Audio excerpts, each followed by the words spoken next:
We're waiting on a... Okay.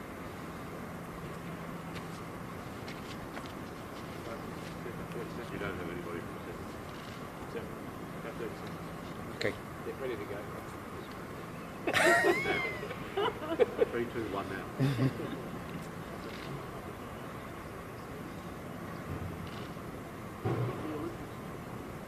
15 seconds. Okay.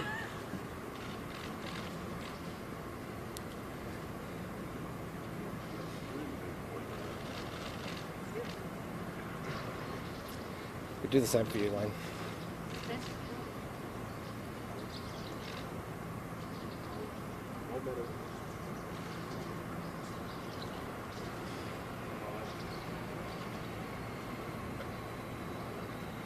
Good morning, Queensland. We've received more encouraging news at our daily pandemic meeting with the Premier today. We have 10 new cases of COVID-19 in the last 24-hour period. They are all locally acquired and are all household contacts that can be linked to the Indooroopilly Delta cluster. 5 cases are household contacts of Ironside State School cases, 3 are household contacts of Indooroopilly State High School cases, 2 are household contacts of Brisbane Boys Grammar School cases. 8 were not infectious in the community at all. 2 were infectious in the community for 1 day, and that was during the South East Queensland lockdown period. That brings to 89 the total number of cases in the Indooroopilly Delta cluster, and 1,897 total cases for Queensland, of which 132 remain active.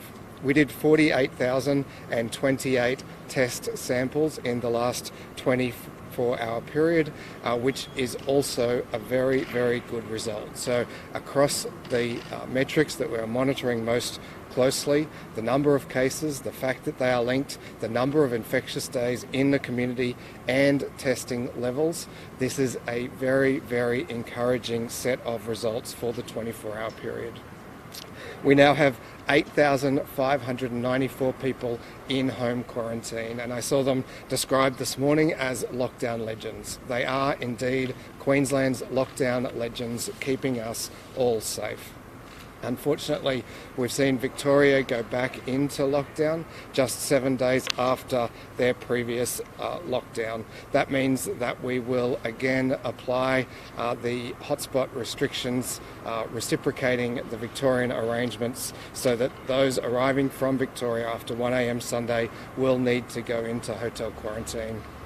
Yesterday was also a tragic day for New South Wales, and our hearts go out to everyone in the Greater Sydney area and New South Wales more generally battling the outbreak there. Unfortunately, police report some declining compliance with the mask requirements. If you think about where this outbreak spread, it has spread in places we didn't have masks, schools and in households. And that just underlines how valuable masks have been at controlling spread in other places. And so we really need everybody to comply with those mask wearing requirements. But generally, Queensland, you're doing an amazing job. You're getting tested, you're staying home, you're wearing your masks, you are doing the right thing. I've never been more proud to be a Queenslander than I am when I see these fantastic results. All the indications are that it's working. We just need to keep it up. It's too soon to say what will happen over the next few days and whether we'll be able to ease restrictions on Sunday. I think when you read those heartbreaking stories of parents caring for their children in hospital with COVID-19, it brings home just what it is we're trying to avoid. So the results so far are very, very promising. We need to continue to see low case numbers, all linked, declining infectious days in the community and a high rate of testing. And if we can keep that up, then we will be able to begin to ease these restrictions. Thank you, Deputy Premier. Yes, this is very encouraging news that we only have those 10 cases. 5 of them are children, 5 of them adults. They were all in quarantine at the time. They were all household contacts, and just those 2 people had each had 1 day infectious in the community while the community was in lockdown. So that's all very reassuring, but we've got to keep it up for the next few days. We're not there yet. So we genuinely need to keep doing what we've been doing so effectively. So please continue to come forward and get tested with any symptoms at all. We just have to find that first case. If we've got any new cluster happening, we need to know about it as soon as we possibly can. So that's critical. And please keep wearing masks. These have made an enormous difference. They really and truly have. With Delta, we know that it is when people are breathing and interacting, and it can take only seconds for that transmission to happen. So please just keep wearing masks. Keep coming forward and getting tested.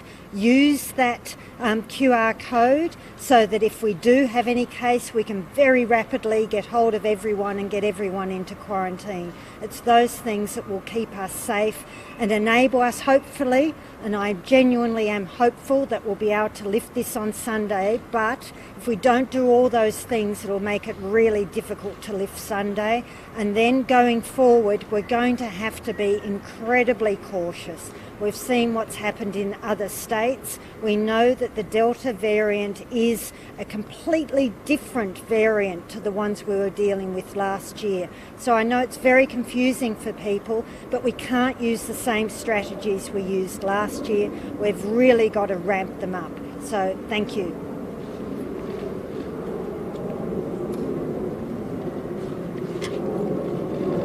Well, this is great news for Queensland, and thank you to every Queenslander who's been doing the right thing and staying at home, going out and getting tested, and of course also coming out and getting vaccinated.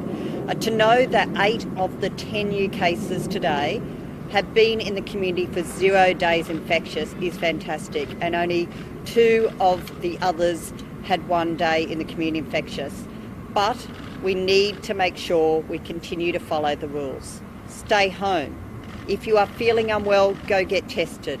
And of course, go get vaccinated. And it's wonderful to keep hearing news that our GPs are seeing a surge on people wanting to come forward and talk to their GPs about getting vaccinated, and we strongly encourage them to do that. Of course, great news, we will see pharmacies, community pharmacies in southeast Queensland starting to come online today. We have a vaccine going to 113 community pharmacies in southeast Queensland with Queensland Government vaccine stocks of AstraZeneca and consumables that we're providing to them while they wait for their Commonwealth supply to arrive next week, which will see more community pharmacies coming online after that.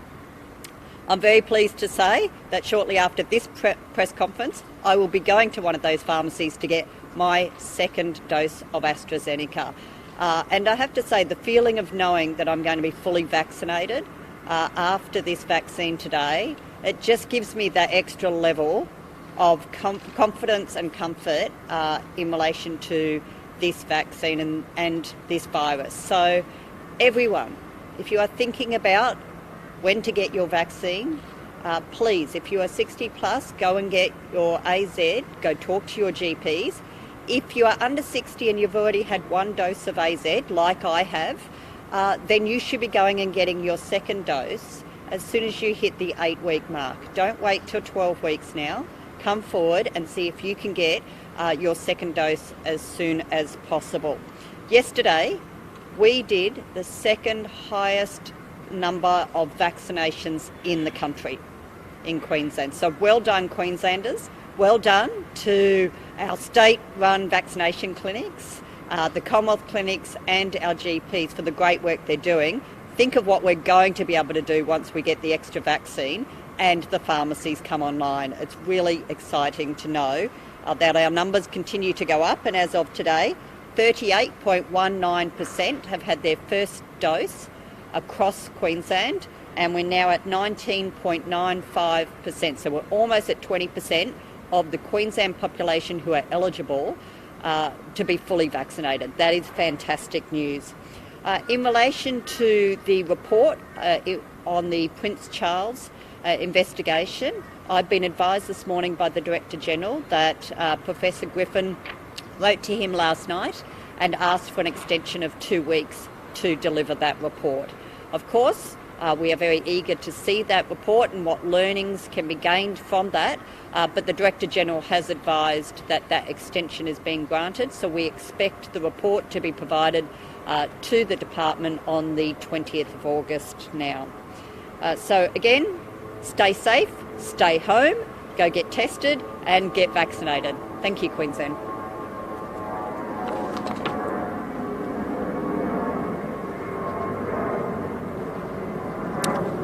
Good morning. We increased our operational presence again yesterday, and I can say to the community, expect that to happen right up until our lockdown finishes, no matter when that is. We will stay very vigilant to make sure that people are doing the right thing. So out of the 3,445 vehicles intercepted in the points that we have in the southeast corner, we issued 20 penalty infringement notices. So that is a relatively low number, but nonetheless there's still some people that continue not to do the right thing.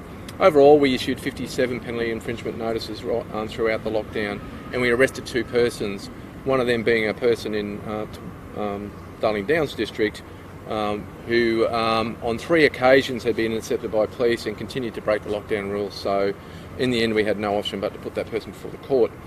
We dealt with 120 calls for service, and 216 businesses were visited, and there was no enforcement action taken whatsoever. I just want to finish off on masks, because I think that's the one area that you've already heard from the Chief Health Officer and the Deputy Premier is an area that we need to do a little better in. Yesterday we handed out the most masks ever, 302. So that means that those 302 people were not only not wearing masks, they weren't carrying them. And we did issue 10 penalty infringement notices. That is the simplest thing to do. Just carry a mask and wear it when you should, and we'll all be a lot safer. Thank you. I don't want to get ahead of ourselves. Post-Sunday, if it is lifted, what would the restrictions look like? How might they continue to be? Well, it actually depends how we go the next few days as to what point we're at, and then the advice I'll provide. So it is a bit too early to say what will happen, but there will still be restrictions. There always are restrictions after we remove a lockdown. But the specifics of those restrictions, I just need to see how things track over the next few days. When will you make a lockdown decision, and would you consider giving businesses a bit more notice than, say, Sunday morning? I doubt it'll be before Sunday. I will want to see the numbers on Sunday morning. It's just too quick. We've only had the lockdown for 8 days. I'll need every single one of those days to be able to work through when and if we should lift that lockdown on Sunday afternoon. Do you think masks will be worn until Christmas even if there aren't lockdowns? It's possible, yes. Masks are just so critical with this Delta variant. They really and truly are. And it's an issue that if we want to try and avoid lockdowns, we're going to have to get used to wearing masks. Hopefully it won't be through till Christmas, but it could be. What about under 12s wearing masks? There's not a bell for that yet, so is it possible? Yes, education has already done a fantastic piece of work, and they've found and sourced masks that are smaller, that will fit smaller heads. So we are going to look at some pilot work with maybe the older children in primary school. We're just working that through. But people don't, there's very few places in the world that get children under 12 to wear masks. So we'll just work it through and see if it's beneficial and if we can do it. What might be the youngest? I don't know. It really depends. You think about it, it depends on the size of the mask and that it fits neatly on the face, and also that the children can keep it on. I mean, I've had young children and trying to get them to keep, hats on and all sorts of things. So we'll just work through those sorts of things. But it might end up being those older children in primary school. But we'll work it through. Nothing's decided at this stage.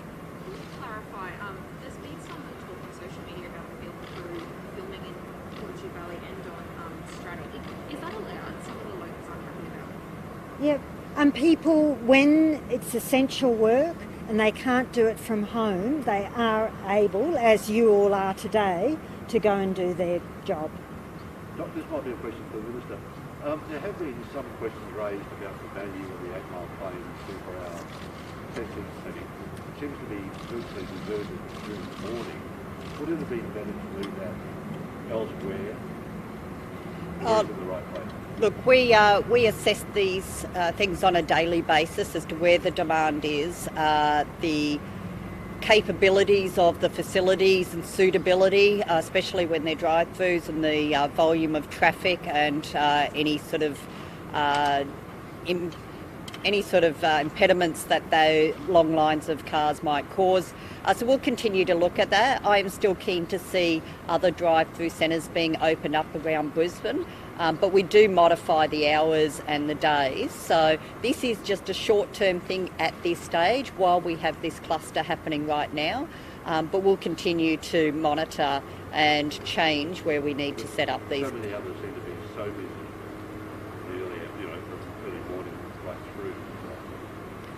Yeah, and I regularly get updates from the vaccination task force as to whether we're setting these up in the right places, whether we need to expand others, and whether we need to shift these. So certainly I'll get another report today on how that 24-hour centre's going, and whether we need to continue operating it the way we are, or whether it's better placed somewhere else. Do you know when an extension was sort of? Look, I don't have the details. Obviously this review is going on independent, and I simply became aware this morning that there was an extension being sought. I'm not surprised. You think of the disruption that's happening across our hospitals right now, and any sort of work that's being done with interviewing health workers and so forth. Those health workers are also busy doing a whole lot of other things. But I am keen to see this report, and I understand that the extension is being granted on the basis that this report will be delivered on the 20th. There will be no further extensions. And when will the public get to see the report if the government's getting it on the 20th? Look, we'll wait and see the report. We have committed to releasing this report publicly, and we will do that. But we'll get the report first and consider the report. Why don't you just release it on the day that you get it? Look, we have to have a look at whether there's any confidential information, names of individuals, but it's appropriate that the government gets to look at the report before it's released. But we've made a commitment. It will be released public, just as we did with the Grand Chancellor report, and that's what we'll do. Deputy Premier, would you consider giving public servants a day off to get the vaccine? Well, Minister Grace is here and is able to address the industrial relations elements of that, but what I understand is that managers throughout the public service are being very, very supportive of our workforce getting vaccinated, and wherever possible are being flexible in work arrangements to facilitate that. Did you want Minister Grace? Deputy Premier, before you go, Sure. Tom Tate says that he's been speaking to the Premier and that he's been told that if the